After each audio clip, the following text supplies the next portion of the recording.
Nous sommes déjà impliqués au Congo. Nous avons des foyers pour enfants.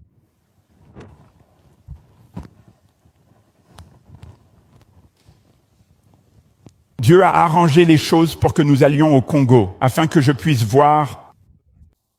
J'ai besoin d'un mouchoir.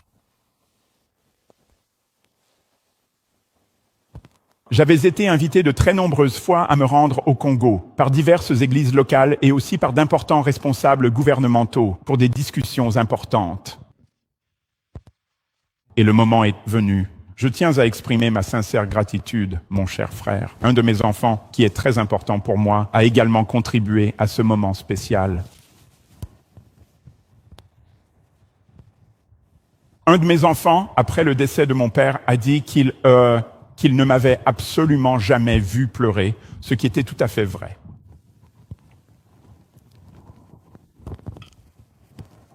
Je suis profondément ému. J'ai vu beaucoup de choses. J'ai vu beaucoup de choses dans ma vie.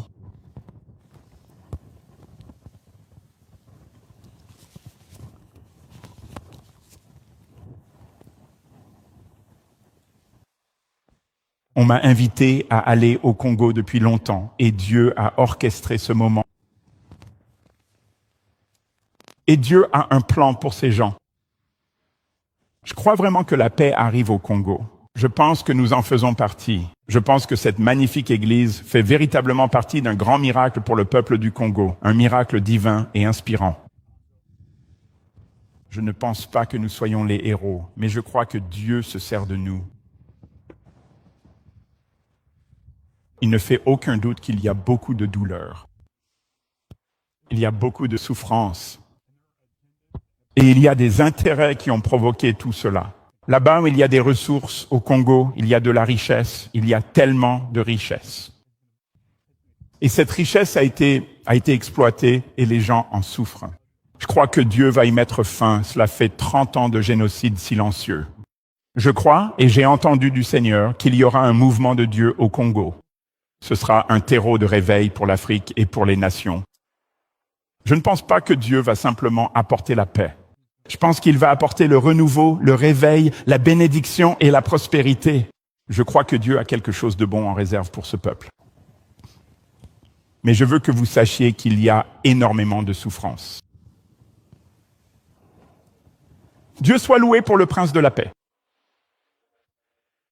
Je veux que vous sachiez aujourd'hui, en tant qu'amis, frères et sœurs, que le prince de la paix a quitté sa place de bénédiction, de confort et de privilège. Il est descendu de son trône. Il est venu sur terre. Il a vécu. Il a accompli des miracles. Et il a donné sa vie afin que nous soyons libérés de notre péché et de notre souffrance.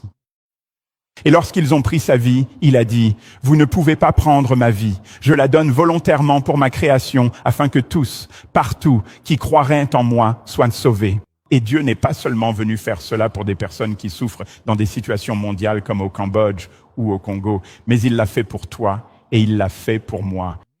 Écoutez-moi, s'il vous plaît. S'il vous plaît. Nous avons autant besoin de Jésus que le Congo a besoin de Jésus en ce moment. Nous avons désespérément besoin de Jésus aujourd'hui. Mais Jésus est vraiment venu pour nous. Et vous savez, ce qui est incroyable avec Jésus, c'est qu'il n'a pas fait cela à distance. Il est venu et il a parlé notre langue. Il a mangé notre nourriture. Il a vécu dans nos quartiers. Il n'y a rien que tu affrontes, il n'y a rien que j'affronte que Jésus n'ait lui-même affronté. Chaque tentation qui est commune à l'homme, Christ l'a affrontée, mais sans jamais pécher. Il a accompli sa mission afin que nous puissions avoir la vie. Et je veux simplement que l'Église le sache. Je veux que le Congo sache que nos frères et sœurs, et laissez-moi vous dire, nous avons de nombreux frères et sœurs en Christ au Congo. Vous savez, il n'y a pas si longtemps, 70 chrétiens ont été décapités dans une église à l'est du Congo. Laissez-moi vous dire, Jésus est une réponse.